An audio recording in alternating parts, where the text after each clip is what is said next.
a pleasure to be here with you all. Welcome to the third session of this fundraising series. I'll let Adam and Monica introduce themselves, and then I can go ahead and talk to you guys about how we're gonna do this. Ladies first, always. Why, thank you. Thank you. Hello, everybody. My name is Monica Wheat. I am the managing director of Techstars Detroit, powered by JP Morgan.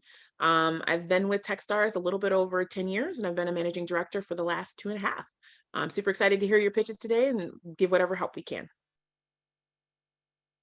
Excellent. And I am Adam Phillips, the managing director for Techstars Washington, D.C., powered by JP Morgan.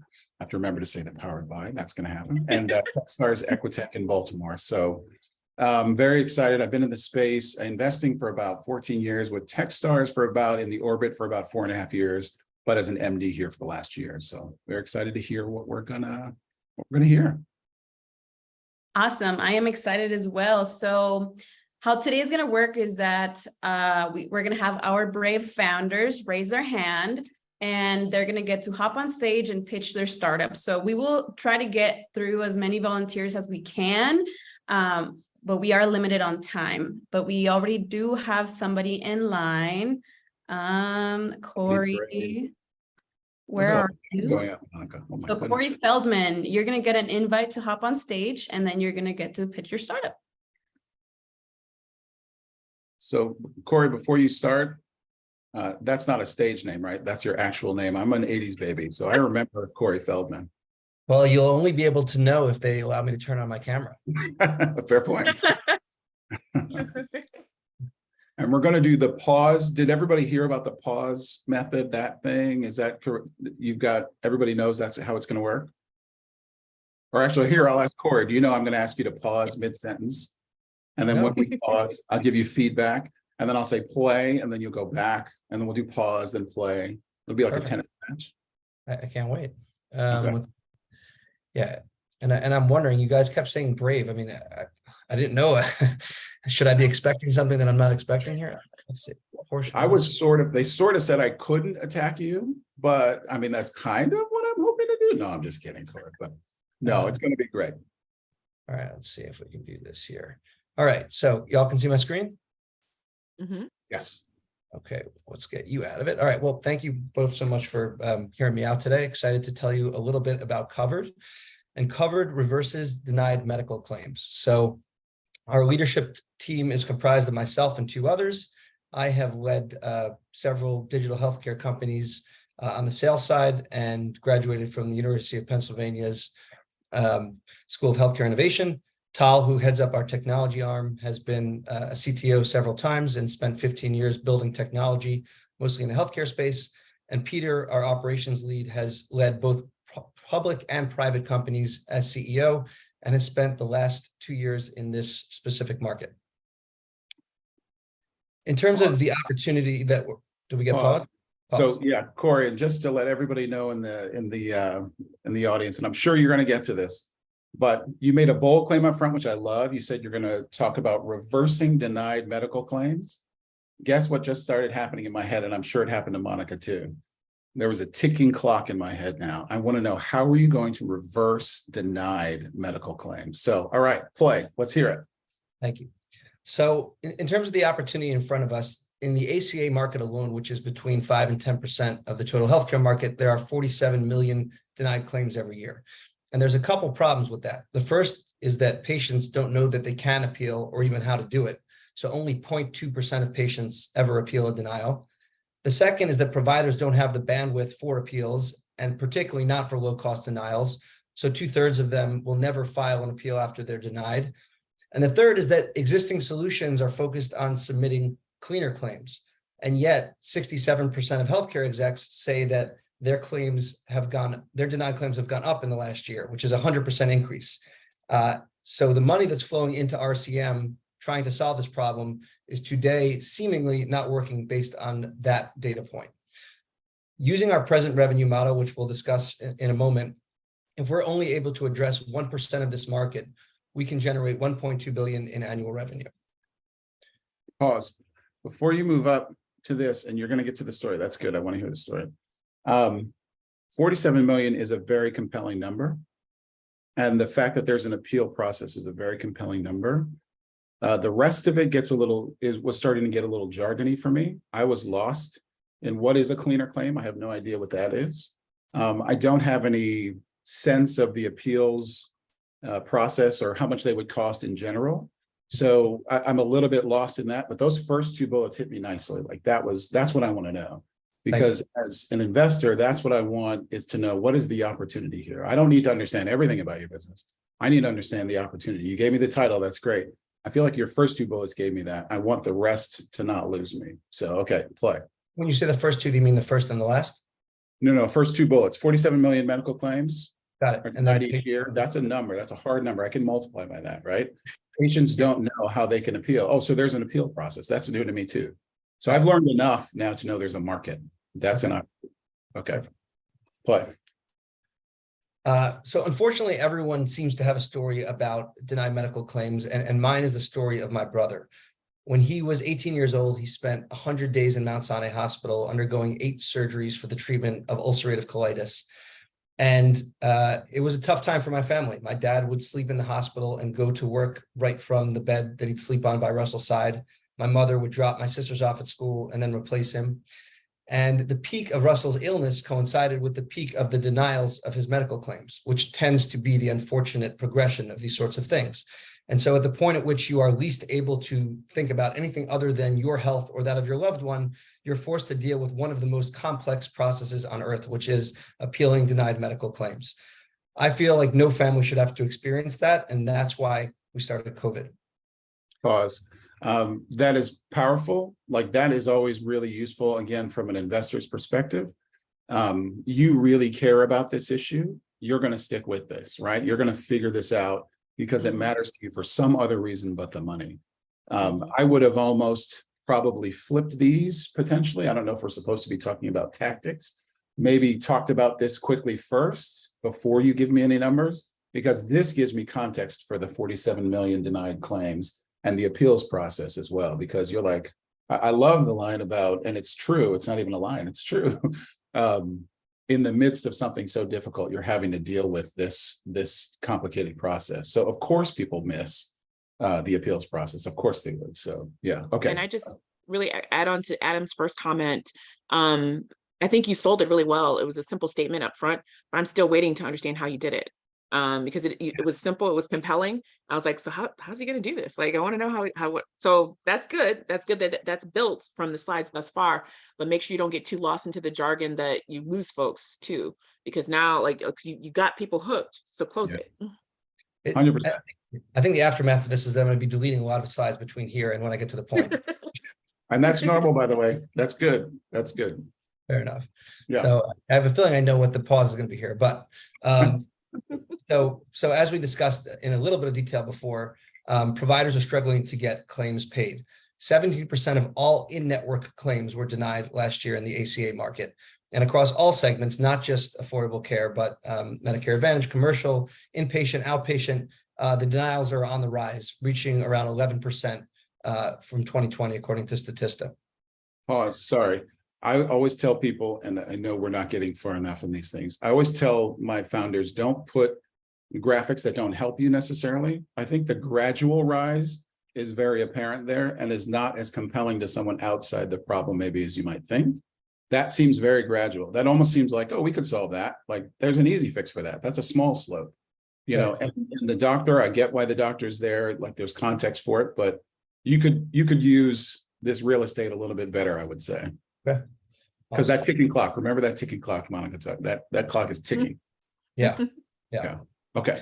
So we kind of alluded to this before when I said filing cleaner claims, but the revenue cycle management space focuses on how can we take the super bill that the doctor gives us outlining what they did and turn that into something that is a bill that we submit to the insurance company for reimbursement.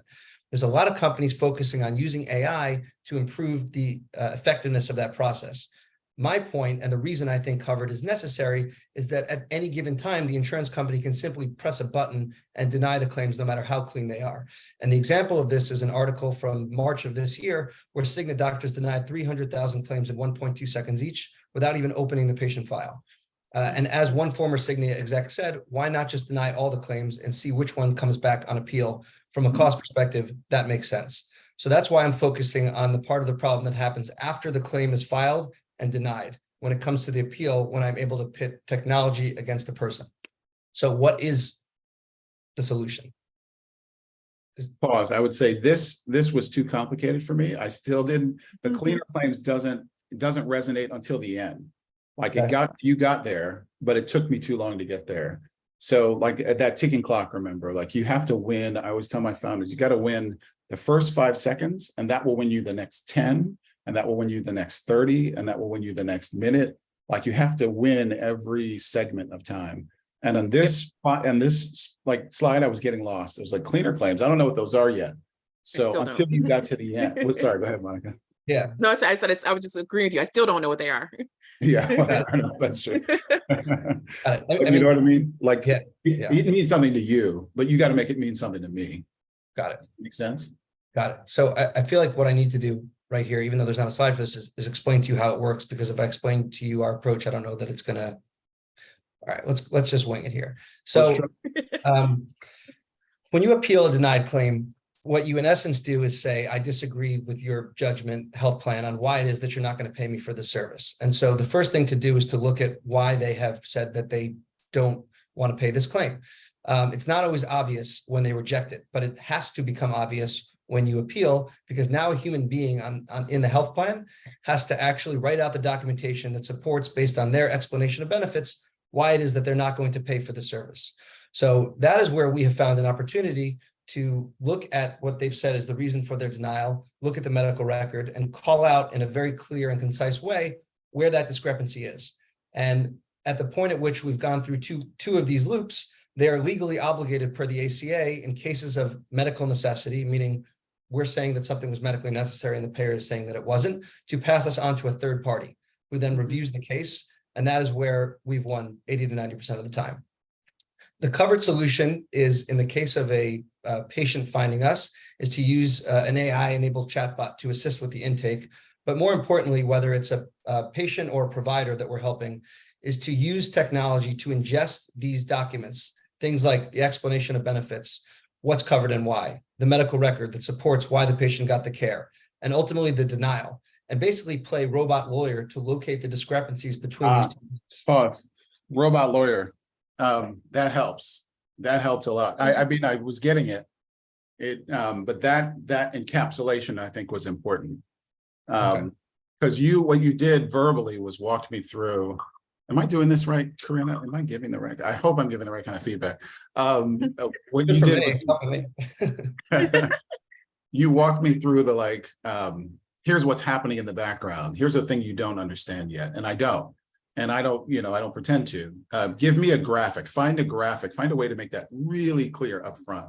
And then show me the place where you come in, because I get the robot lawyer thing. And if you can plug the robot lawyer into it like a visual spot on that chart, I can get that within seconds instead of you having to walk me through it.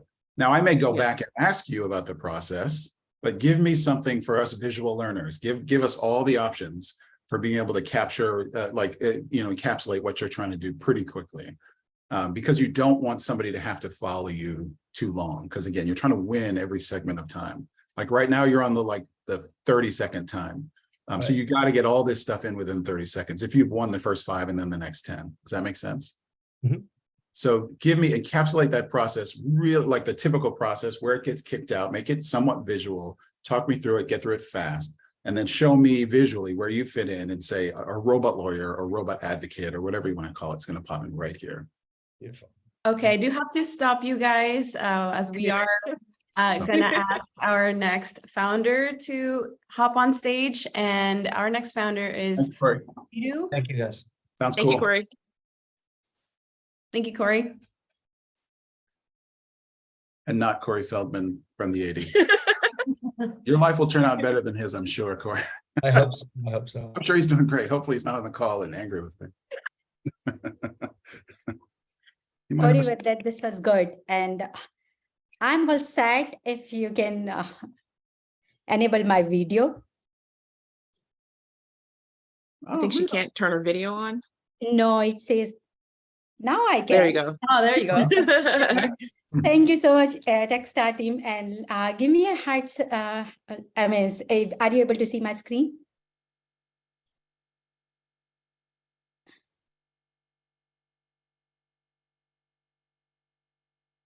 All right, do you have a question, Rita? There you go. I just wanted to, are you able to see my screen now? Yes, now we can. Awesome. Thank you so much. So my name is Ritu Chakwati, and I am founder and CEO of Graphene. The number one challenge today for parents is work and parenting scheduling conflict. And the reason is time.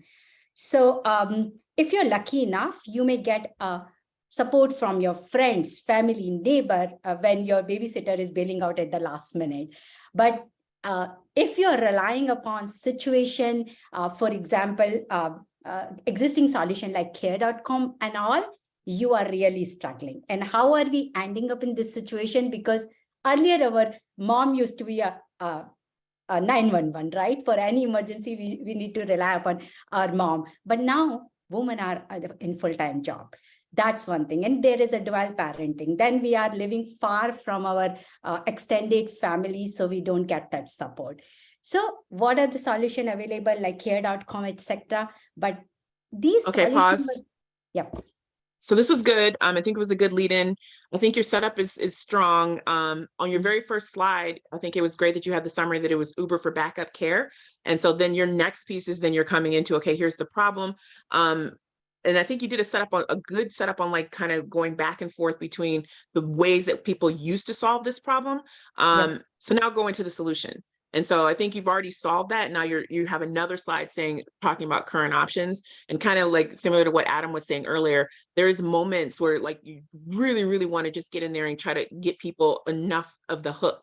You got to hook them in and close them into it. You don't want to get too stuck into the problem stating and like showing why it's a problem.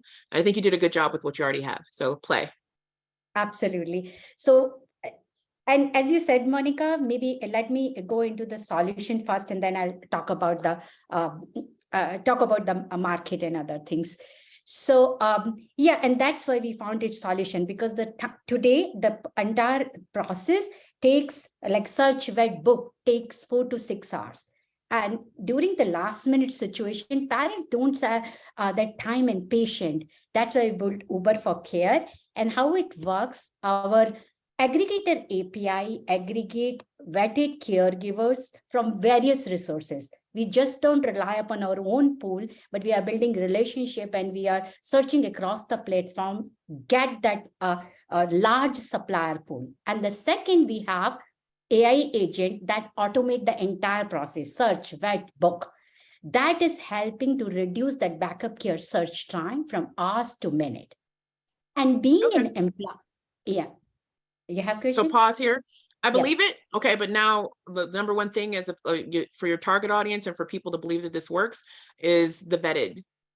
That's the number one thing I'm wondering about. I want to know that these are not random strangers coming into my house. So your very next slide, I'm expecting to see something on showing how this is safe. And because Uber, is you chose to use Uber as your comparison point. Uber, as you know, pairs strangers. The only vetting is that your car has to be safe and you don't have a bad driving record. So the next slide here should be some sort of thing on how you're proving that these people are safe to take care of children. And I will take that as a feedback, because I don't have a slide, but we do have integration with our background API within our app that ensure that any caregiver which we are bringing it, we are able to vet them against 150 databases. So we have partnered with SumSub and ensure that we are bringing them. In addition to that, we are partnering with in any agency and ensure that we are able to get that social confirmation that how many home they have already served. In addition to that, our technology using Graph API, so we are able to find connection more like a LinkedIn connection. So we say this sitter has already worked with you, or your friend has. So you have 3 or 4 connections. What is your level of degree of connection? It's a first degree connection, this person, or a second degree connection, and how do you know? So we show that in our platform, but I don't have a slide.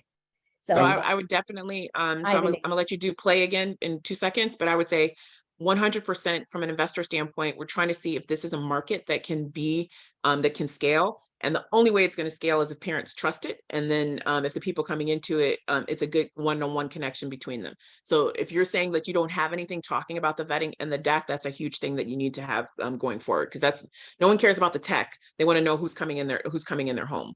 And that's what you have when you're using personal products. Yeah. And Completely. I'll take that as a feedback. Yeah.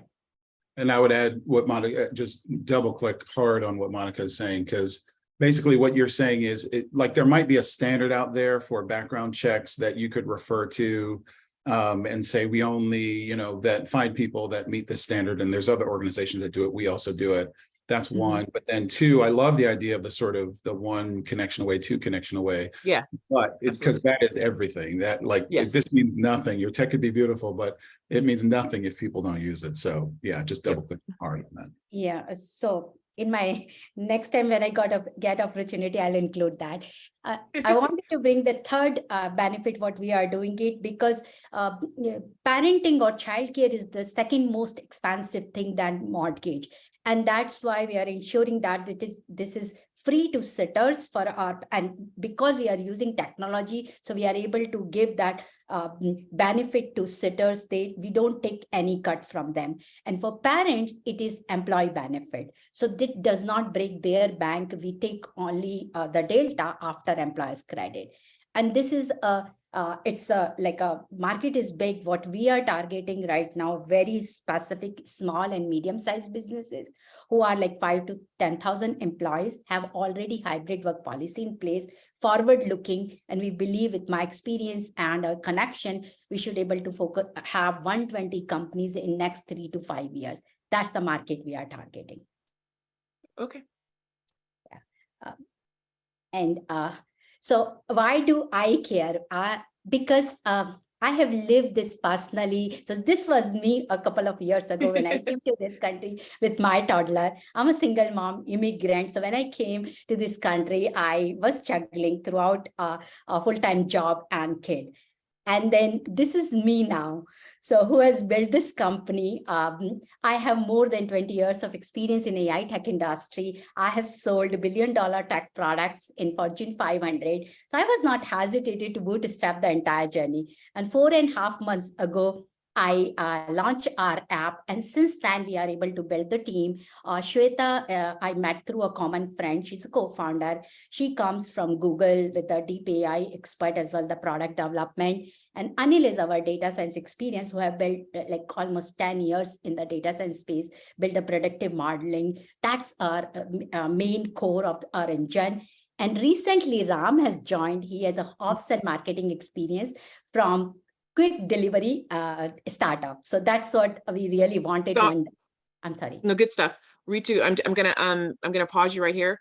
It was really good to pull in the story. I think that resonates well, because again, it shows passion. It shows that you understand the space. And I really love the way that you did this transition of saying that was me then, and this is me now. And then I like the way that you've put some of the brands that you guys have worked with, and then the summary of your collective experience. I like when people do that rather than a lot of words and things like that. Really strong statement. And again, I think it proves well the part of like you guys have the ability to build and sell it. It is then really the product market fit piece is the thing that I'd be looking for from an investment standpoint. I'm looking to make sure, looks like you guys can build it. You've built other things before. Looks like you can sell it. You sold other things before. I'm looking to make sure that it's set up in a way like that, like Adam said, that 1 to 2 connections away.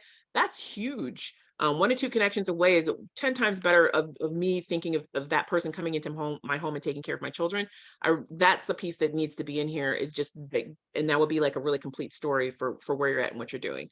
It's just really proving that the vetting is there and proving that this is connections based on proving a solution. And then you guys have the experience to back it up. These are all really smart, quick checkpoints that I think can go. So I'd say play. Thank you so much. Yeah, so with this team, definitely, as you said, that we are right, we are on the right path. And since last like 4.5 months ago, when I launched app as a solo founder, resigned from my full-time job, built a team. We made good progress. So we have so far 200 plus download of our app. We got into Gram and Walker Accelerator. We won a couple of competition like TechRise. We won Go Big Summit, and then we built 5+ parent sitter relationship within Chicagoland who has 30,000 plus members. Our recent partnership with nanny agency who has 450 sitters supporting 50 plus zip code is putting us well positioned to Okay. secure our one I'm B2B. gonna pause you. Yep, sorry. This is good. It's good traction. And I know we're gonna run out of time pretty soon. Yeah. Too much on this slide.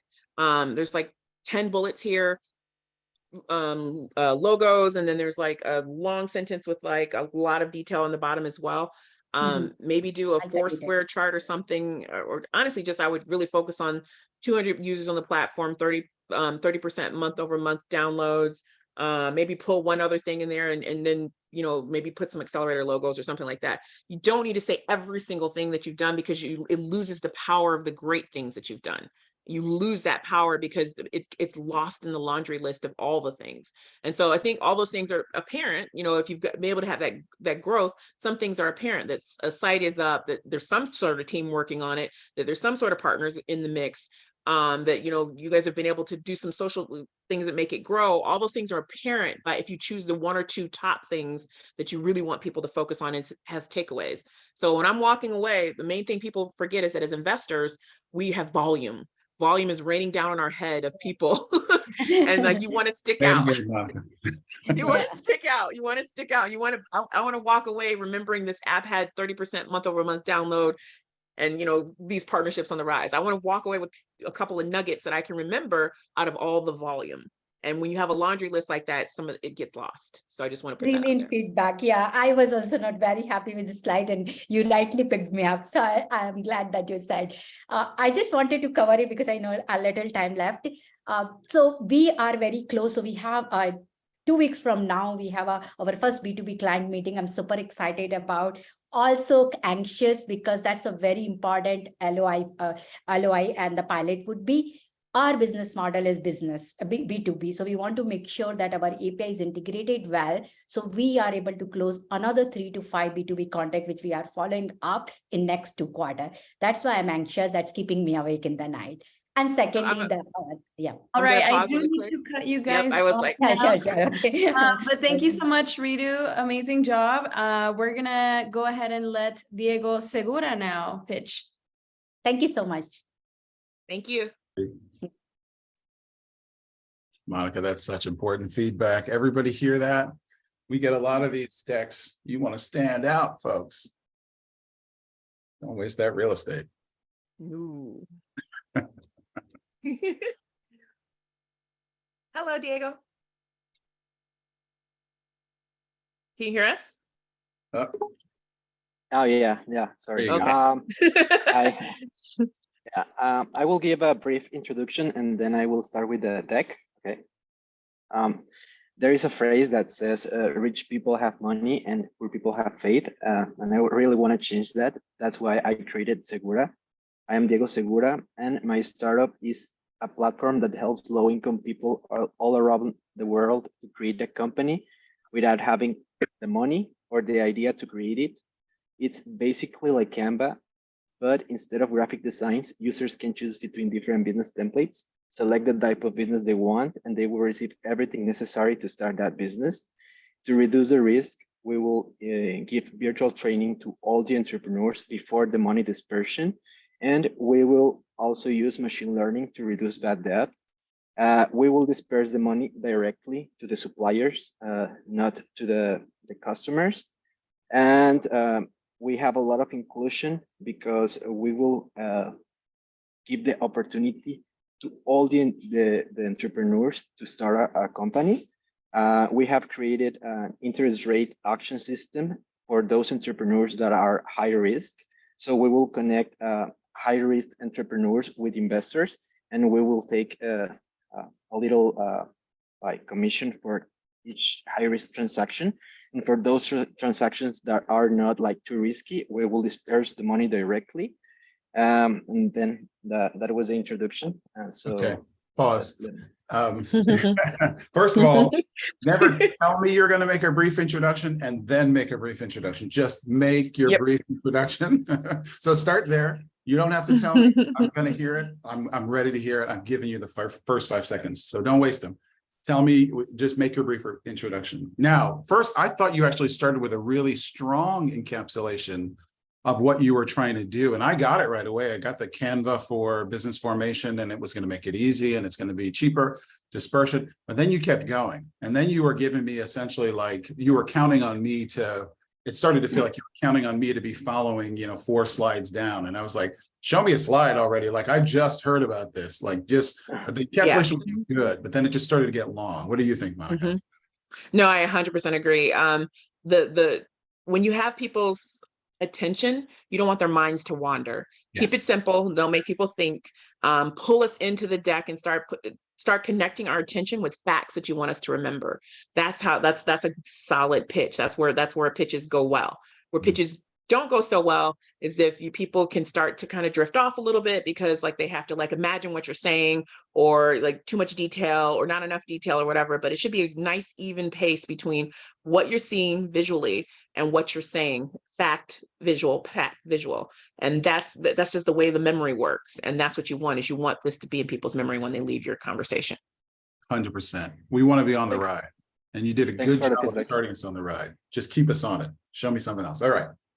Okay, basically, the problem that we want to solve is that low-income people don't have opportunities, and there is a lot of discrimination for those who don't have knowledge or they are humble. And our solution is that we will create a lot of opportunities. It doesn't matter who you are or where do you came from, and we will create a lot of inclusion. This is basically the website, is segura.cash. Pause. And yeah. Pause. Before you move to the website, I got more out of your encapsulation before you started these slides than I got in these first 2. I get, one, I never want anybody to read to me like I can read. So you tell me something I'm not reading. So if you're going to give me icons and word and a title, that's okay. And then tell me the thing you wrote. You didn't read too much, but you were reading some portions. So don't read to me. But this was also too general for me because I got your first encapsulation was pretty specific. It was Canva for, for business formation. And then this got a little bit ethereal. It's like we zoomed out again. And I don't want to do that. Once we've zoomed out, I want to start zooming in. I want to get more and more specific. So maybe I'm wrong, but it felt a little bit too like I was zoomed back out again. And all of a sudden I have to relearn this thing I already thought I learned. No, I agree. And I'd say there's lots of words on the first 2 slides, lots of words. And I'm not a big fan of words. Most people aren't. So you have a lot there for people to absorb while they're trying to listen to you. So just be thoughtful of that as you're moving. Yeah, because remember, we're on that ride and we're gonna look at 50 of these today. So like get me on the ride and make it a good ride for me and get me to where you want me to go. Like don't make it hard for me to get there. So okay, show me the product. I think we're on number 3, right? Let's apply. There we go. Okay, so basically this is my website. Is the prototype. Here is like basically the Canva for business. Yeah, the tagline, it's right there. Yeah. Shall I go next?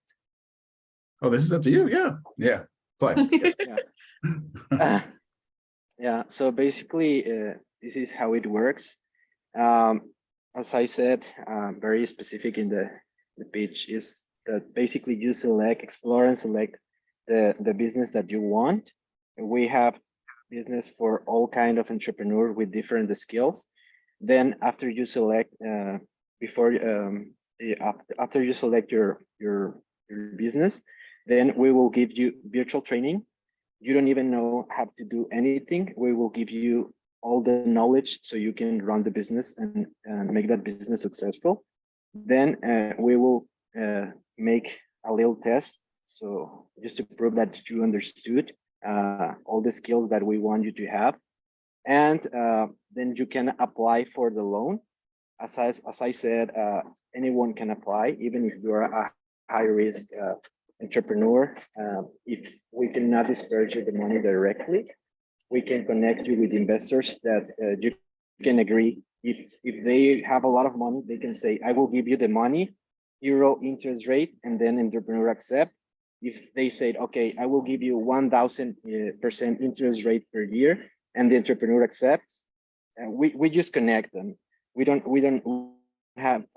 take part on that deal. So if they accept a 1,000% interest rate, we take a little commission. If they accept a 0% interest rate, we won't have any commission. Our goal is to help entrepreneurs. We want to make money, but our main goal is to just change the world. Okay. And basically, yeah. On that statement, I need to pause. So I'm an investor. My goal is to change the world, yes, but I'm also here to hear from you about an opportunity to put money that has been given to me to work. So somebody gave me money to put to work in an investment opportunity to make more of it so that it comes back, and then they would give me more money to put to work. So I do want to hear, I'm looking for business opportunities to invest in. I want people to want to change the world, but I am looking for business opportunities.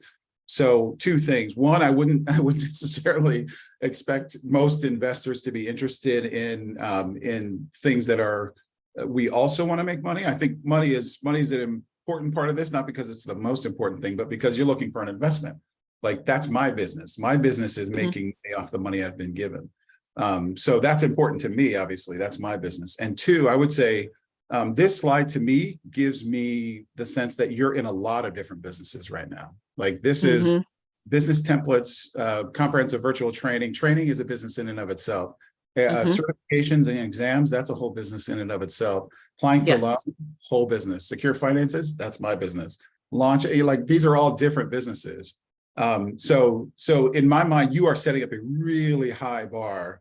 You're setting yourself a really high bar for how you're going to land this plane. This seems like a plane with 10,000 wheels that all have to touch at the same time. Does that make sense?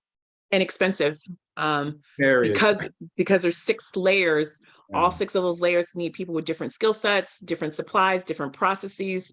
And you're stating yourself that you don't have, you're okay if some of the loans take 0, you're going to make money off of a portion, but some of them you're going to take no money out of. So how would you fund all of this? Those are the things that are running through my head right now. It's like, I'm all for things that change the world. That's my mantra, but 100%. They have to be sustainable or they won't be there next year to help the next person. And so in this space with 6 layers of, like Adam said, completely different businesses, they all are going to require funding, sustainability, talent, processes. There's probably certifications for each of these that you have to be able to even give a loan, to be able to, be a certifying exam place. Yeah. Those are all going to cost money. So in my head, I'm just cha-ching, cha-ching, cha-ching, cha-ching. Okay, who's going to pay for this, and how is this going to be a business model that can be looped in and closed? All right. Well, I do have to cut you guys off now. Diego, thank you so much for pitching. Very ambitious, by the way. I mean, really ambitious stuff. Any one of those you could probably make a business out of. Yeah, this is the most important, the last one. We will be a decacorn, I'm pretty sure. Yeah, I believe. I love it. Pick any one of those layers and probably be a decacorn. Yeah. All right. Thank you so much, Diego. Up next is going to be Stephanie. Hi, Stephanie. Hello, Stephanie. You are muted, I believe. I had a whole conversation with each and every one of you. Yes, so it sounds like you can hear me. I will share my screen right now. Okay. Can you see this slide just fine? We can. Brilliant. So hi, I'm Stephanie Lewis, the founder of Sotro Innovations. We are creating hair tools and an augmented reality platform to help people prevent and treat many of the reversible causes of hair loss. So let's talk about this team. You've just met me. I am the founder and inventor of this tool line. Also via neuroscience and chemistry, found my way to owning a hair salon. So that's where I'm at. And my partner is a CBA grad and experience with running businesses at the multi-million-dollar level. So let's pause. This is a solid slide. The team slide, go back to the first slide. That is way too much text in the middle. And the connection between, I'm open. I'm like, okay, so what do they do? But I would have gotten lost in all the text and all the info that's on that first slide. So let's, like, if you want to like have either a top achievement or you know, as seen as, or something like that, kind of like comparison point, but you don't want to have a whole paragraph on the first slide. But then going to the team slide looks really strong. So let's play and keep going. You got it. Pause real quick. That you used that augmented reality. I wanted to. That was extremely. Yeah, that's why I was like, come on. That's all you need. Like, take the rest of the words out. Monica's totally right. Just put augmented. I just wanted to know more, and then you followed with Georgetown, so that was great. All right, so we'll jump into the problems that we're trying to solve. Hair care is really hard, and the curlier and more textured your hair is, the harder it is to maintain. Now, there are several reasons why people can lose hair, but we're going to focus on the three most reversible pieces, which is keeping your hair adequately moisturized, knowing how to manage and care for your curly hair, and when you catch signs of hair loss and alopecia early, making sure that you can diagnose it and make sure to prevent and reverse it. So I like real world examples. That's my life. And there's no better real world example than myself. So certainly if some of you are wondering, like, what is textured hair care about and why is it an issue? Well, we can see from about day 1 to day 7 how quickly my hair health can deteriorate. Certainly my day 1 hair is something that is out of a salon care, so it's very easy to maintain. But as you can see, I struggle with it by the end of the week to make my hair look decent. And speaking of that salon, let's pause really quick. I'm seeing a trend on all these slides. These words are way too small. So you lose whatever benefit you're trying to gain by showcasing what you're doing. And it was on the other slide too, where can you go back one? Oh, two, that's one. Couldn't read anything at the bottom. I mean, you can read it, but it's like very, very small. And you have to pause and concentrate. You don't want people trying to concentrate while you're talking. You want them to be paying attention to you, like get a few keywords. I mean, honestly, at the top is fine. Like, I don't necessarily know what the bottom adds. There are no practical ways. Yeah. I don't know that adds anything. And honestly, it distracts because you're not listening to what you're saying. You're trying to read. And you don't want that. And so it looks like I think it's a design thing. It's a trend on how your slides are built. So just be thoughtful about that approach. Just keep it simple, keep the ideas simple. And to Adam's point, I was hooked on the first slide where you said that the solution was going to be AR. So now I want to know how you're doing that. So I want to know what you're doing at that. And I think you can prove this really simple, saying these are the 3 things. Maybe across the bottom, just have like the number of people who have curly hair, which I've seen a lot of really successful products and companies do by saying in their subset, it's this many people per year or per salon or per whatever. Just some sort of uniting statement across those 3. And now let's go into how we're going to solve it. Play. You got it. Well, let's just do exactly what you asked for. So what is this market? What does it look like? What is this problem? And we're looking at a market of about 1 billion consumers, that amounts to about $500 billion. So here's a great opportunity for us to take market share in a space where not many people are innovating and creating. As I mentioned on my first slide, that we have sort of 2 pieces involved here. We've got a tool line piece and we've got the augmented reality piece. So the tool line is what helps people actually be able to take control of their hair health needs. And we've invented a never before seen, first of its kind, steamer and hair dryer combo. Now you might be asking, like, why does this impact hair health? Well, one of the number 1 reasons why people will lose hair is because their hair is not adequately hydrated and they're using too high of heat settings on their hair type. So this machine is able to combine both. It's collapsible. You can take it anywhere that you want to, and you can kind of have a salon experience in the comfort of your home with your feet up and everything else. This is what our competitive landscape looks like for other tools in the space. So as I mentioned, we are the only one of its kind doing this sort of innovative hair tool line. And essentially we are trying. There's way too many pictures and numbers and data on this slide right here. Right. I was kind of getting it on the last slide, but now you've added a whole bunch of pictures and numbers, actually all different types of, well, I guess they're mostly the same, but and lots of small words in there that, again, might cause people to try to pause and concentrate to like figure out what they're reading or what they're missing. So it could be just easily to say like competitive tools range from $50 to $6.99 or some sort of chart or something like that. That just kind of makes it simple. And this is $8.95. That is a higher price point, but if it works, it works. But so now I'm back into the thing. You have the tools. Don't know what the AR solution is. Don't know. I see the tool solution. But I don't know why I would choose something that's $8.95 versus these other price points. So you spend a lot of real estate showcasing other brands, but you still haven't said why yours is different. So I would focus there if you're going to make a differentiating point about that. Got it. And just Okay. to double click on that ticking clock, remember that ticking clock? You set up that AR, that was a huge boom. Like that to me was like a nice explosion. And then the clock was ticking. I want to know what's going on. Show it to me. And here, Monica's dead on. I'm basically doing the math in my head. And I'm like, well, should I buy the 79 and then just like get the 69? And can I get what I get? Like, I'm starting to comparison shop. Don't give me the chance to do that. Like, tell me what you do. Focus on what you do. So. Got it. Understood. So to speak about this short runway I have here at this point. So we compare ourselves to Peloton, just as Peloton initiated this connected hair care, fitness line, with both tools and a platform. We will be doing the same with hair care insofar as creating a tool line and connected this with our guided learning platform that is beyond the scope of this presentation. But I do understand what you guys are saying about leading with that, since that is like the sort of like the birthday cake here. And it sort of we reached the end of my slide reasoning here, but I got it. Message received.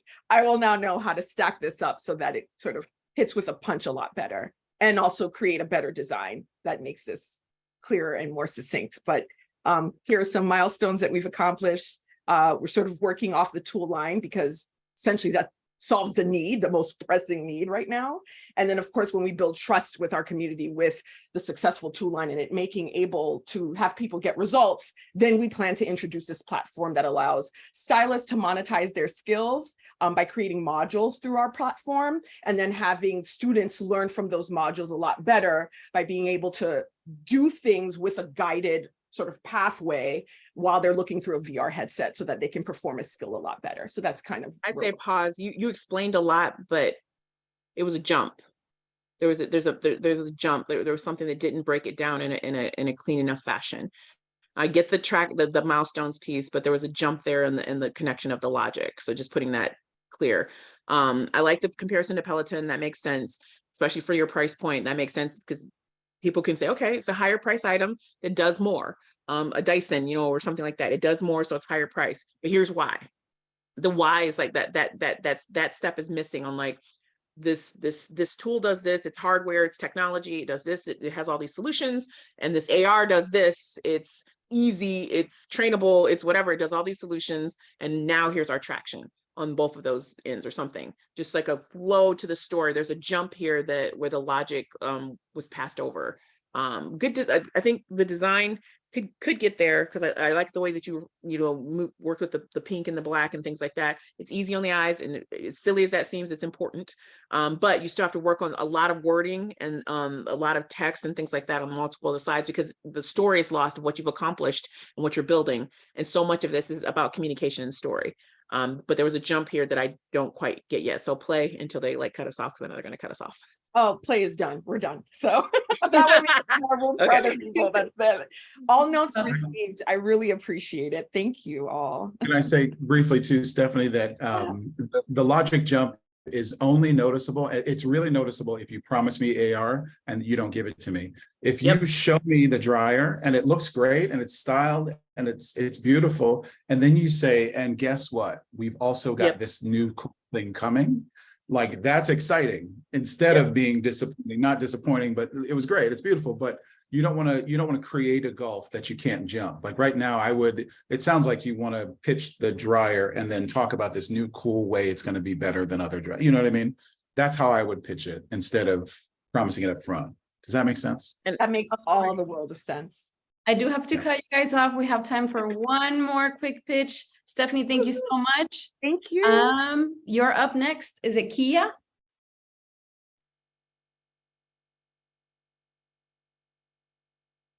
Oh, you're muted, Kia. There you go. If you're speaking, we can't hear you. You're still on mute. Yeah. Unmute me. There we go. There you All go. right. Thank you, host. Thank you so much, host. Jessica. All right. I am very happy to be here. Thank you all for having me and others here. So I would like to share with you what Work It is. Just give me one moment to put it up. Work it. Work It. A lot of cultural aspect there. You'll see in a moment.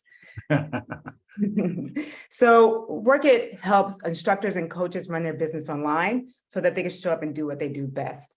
What we like to do is that we want to make sure that our model is a B2B to C, because we know that in that framework, we are embellishing involving ourselves, integrating ourselves within the business side as well as their consumer side, giving us a lot of support for community from instructors and from their customers and just the entire community. Overall, it's like a SaaS marketplace with a network of examples like LinkedIn or Instagram, marketplace like Skillshare or Teachable, and SaaS as in running their business online like Shopify. So we have the privilege of having 5 founding instructors we're trying to empower those unprivileged instructors as well as a full community. And we know that this is the time to do it now, because we know that through our social impact efforts, that 3 in 4 consumers will join a product solely because they see representation. We know that instructors, go ahead. Pause. Sorry. First of all, I thought the opening slide was really good, and I knew kind of where you were headed. I thought the tagline was sort of gave me a nice push in the right direction. So I started off really well. You also then tell me instructors, you're going to work with diverse instructors. That again puts you on a bit of a clock, right? We've been talking about this ticking clock. I want to know why it makes a difference. What is the difference? Why does Work It work specifically with diverse instructors? And 2, why does having a diverse instructor make a difference? So that needs to pay off at some point during this presentation. Your third slide, the one right before this, you said underprivileged. That to me sent a different kind of message, and I could be wrong. I agree. It didn't feel like, I don't think we're talking about, these are great instructors, right? They just happen to be diverse. They don't need anybody's help to be good instructors. They're great instructors. Underprivileged sent me a different message than diverse. So I would just be careful how that wording, it might hit other people differently, but it just struck me as like, oh wait, no, these guys seem like they're great instructors. I think you're just promoting them because they're awesome. And because being a diverse instructor, like some people want that. You know what I mean? So it felt like in a slightly different direction. Does that make sense? It does. And that brings me to the point of saying empowered underrepresented instructors. How does that sound? That would be a better word. But I mean, Better than underprivileged. Yeah. Diverse works too. Like, go ahead, Monica. Sorry. Oh, no, you're fine. I was just agreeing with you, saying better than underprivileged. My other point was, besides this, I'm trying to understand. I think there was another logic jump, similar to the last person, and I think that's what Adam is mentioning, is that we didn't say the where and the why, like the problem statement wasn't clear of like why this is needed or what it does to have it. And I think you're going to get to it eventually. But then on the next slide, I was going to say, can you go this one? I think it's very busy. It's a minor thing, but it's still a thing. I always tell my teams like 2 colors max, because it's distracting, because you have blue, green, orange, yellow, another blue and white and a black background. So your eyes are all over the place and you're not focusing on the message that you're trying to deliver. And so just be thoughtful there, because a lot of that kind of stuff really does change how people engage with the information that you're trying to share. But I think you're saying in this why now, you're starting to get to, that the instructors want co-creation and community support. And I think that's solid. But again, I'm hoping that in the next slide, it connects the dots where underrepresented or diverse instructors, either there's something unique about the way that this platform solves that problem for them, or finds them, or promotes them, or something like that. One of those 3, hopefully all 3 of those 3, and then that would be a stronger sell for like the product market fit aspect. 100%. Okay. Yeah, fair enough. That is clear. And go back and play. Yeah, no worries. So basically what happens is as we're building this community locally, we also are building it globally because the problem is still basically that we have this platform to help them run their business where 90% of that administrative work is out of their way. So they come in, they teach, and they're able to join communities and they're able to promote those communities. So I'm just going to quickly go through some of the product slides. So being able to teach, signing up, understanding why they're teaching, or like the performance of how they're teaching through the stats, because a lot of our instructors need that support of understanding kind of their performance as an instructor. And we give that to them. So we close the gaps in many ways with this platform. One is financial literacy, one is promoting and marketing for them, two, joining social communities that are driven by their community as instructors, but also by their clients that is curated. So we basically built a platform that allows us to really touch into these marginalized communities, but also a community of a safe space. So we allow our consumer side to be able to build their own self-development team. So they can have instructors from all walks of life and build their communities around that. What's nice about this is that as long as they're using our platform, so is their family and friends. So we're able to connect the dots and motivate each other through those kind of connections, a little bit of that AI recommendations, but also for instructors, Pause. I'm sorry, I don't want to cut you off, but no worries. I like it. I'm feeling the good. That I like it. Tough questions. That part right here, that build your own self-development team, that's huge. Yeah. And that's probably where the story could start. Agreed. I was like, the focus here is building your own diverse self-development team. And that's part of the why. The why is like if you're looking for people from specific backgrounds with different problems or different solutions, and then you need this co-creation or this community aspect to feel like what they're selling or what they're building is correct. I'm seeing a lot of other things in here that I was just thinking fitness, but these seem to be other things besides fitness as well. Exactly. It's a bigger market than I was way thinking. bigger market than what it said at the outset. So I would maybe pull this further to the front of like the higher level of the story is like this platform allows you to build your own very diverse self-development team. That's huge because everybody's trying to do that. Everybody's trying to do that. This page is really busy though. It is busy, yeah. But I have to say, I thought the graphics got more and more useful, like culminating in this page, which is a little busy, but it gives me a much broader sense than I was initially thinking. I thought it was just a workout thing. I did too. Which is important, but this is bigger than that. And the reason, just so you know, from an investor point of view, what this seems to me and to Monica to be is basically more customers, more opportunity, larger numbers. Like that's what this sounds like to us. Because again, our business is not your business. Our business is giving you money to work in your business, to have that money come back in bigger chunks so we can get more money to go back. Like that's our business. So this seems like more opportunity to us. So it's exciting. Like, give us this. Yeah, at the front. Yeah, we don't need, don't show me how you constructed the thing. I don't care about any of those graphics. What I care about is this. Oh, that's a big thing. So does that make sense? Oh, absolutely. And fair enough, because it was very much of how do we actually show the culture community, right? And how do we get through the problem? Instructors are not tech savvy. They want to just jump online and we start that. We basically talk about that traction that you're speaking of. So we know from building this company, we went into it knowing that our competition. I'm sorry to interrupt, but I'm gonna have to finish off the session, Kia. Less words, less colors. Yes. So good. Market is $124 billion marginalized because of 35% instructors are online, but we have a huge market that is left behind because out of all the content that's available, there's $355 billion of the tap market. Ready? Go. All right. So we know that we make money by instructors make income through being online and teaching. We have a subscription fee for those instructors. We also know that our consumers are going to be able to join that. And we have an enterprise model ready as we kind of develop this for product market fit. This is giving instructors opportunities to actually teach in enterprise companies. And it gives enterprise companies the ability to actually cater to their coworkers with diversity baked in. I would say rewind to that one. There's too much going on that slide. Don't show me all that stuff. We understand commission, by the way. Commission is very standard. We understand how it works. You don't need to explain it. To me, it's almost not even a separate step. Like it's important as a bullet. And also we're testing enterprise model. Don't waste energy and all those words. Don't waste anything on those. If you're, if you talk basically a little bit more about numbers, where you sit in the market, we know what commission is. We know you're going to take commission. That can be a bullet point.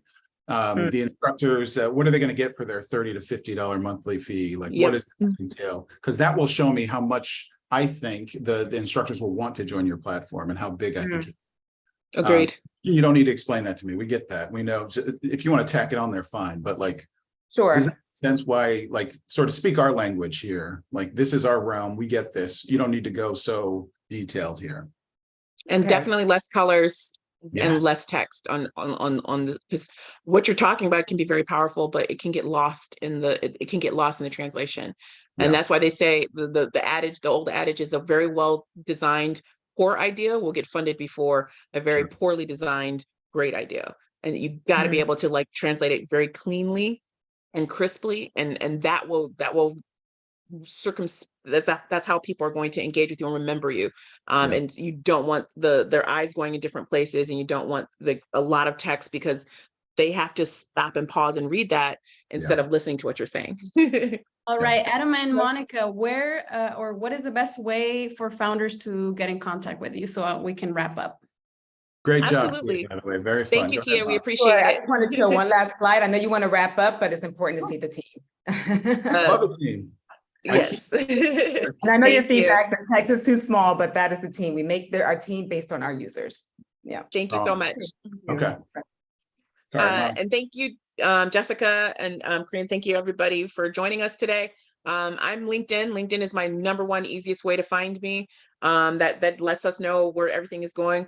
Can say also too that the Techstars Detroit applications are open until July 5th for our next class. So we'd love to have you in the mix of what we're doing next. Adam? LinkedIn again. Yes, definitely hit me at LinkedIn. It helps to have the picture because a lot of people reach out to us. So if I recognize your face a little along with your name, that would be good. I think I'm Adam Hugh Phillips, LinkedIn, whatever, Adam Hugh Phillips, HUGH. And our apps are closed, but always looking for good companies to talk to or pass to Monica. So reach out. All right, Same. and we are going to be sending out these sessions via email, so stay tuned for that. Thank you so much, everyone. Have a good one. Thanks, everybody. Thank you, everyone. Bye.